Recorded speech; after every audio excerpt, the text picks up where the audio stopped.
来看高雄有家长向机关申请，讲这学校社会科老师教到这美丽岛事件时阵，竟然用受害者去互请求的内容来当作是补充教材，要求囡仔就爱背起来，而且要考试。机关认为讲这款的教学方式呢，唔是互囡仔认捌历史的正确方式，要求教育局就爱去了解。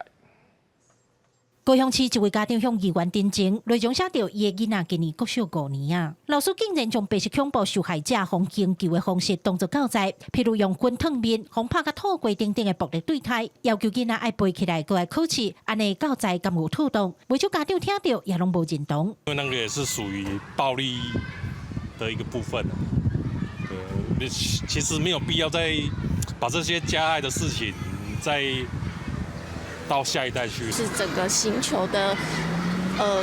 行为有涉及到哪一些？我觉得这个可能没有必要太过于详细，但是我觉得是有必要针对，就是说他们在那个期间的确是有受到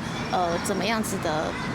对待。市机关也甲这份社会科教材摕来议会质询，伊认为安尼内容对国小5年的囡仔来讲伤过暴力，这样详细研究方式，乃及违反儿童权利公约甲教育基本法，要求教育局爱合法调查了解。我相信局长你也能够认同，这个不应该出现在国小生的这个教材里面哦。那目前呢，课本也只有写说非人道的对待。基于这个历史事实的这个情况下，也要来考量学生的不管是年龄好，或者是认知好，或者是心智成熟的程度，来去做教材的这个选择跟编纂。所以这个部分我们回去会立即性针对这一个事件呢来去做了解。 多数的家长希望教育局做好监督，伫囡仔心智农业的发展完全的阶段，应该用适当的内容甲方式去看教。教育局表示，经过了解，这是老师个人的行为，后续因会密切注意老师的教学方式，落实教育中立甲专业要求，让学生安心学习的环境。记者柯家族柯朝阳高雄采访报道。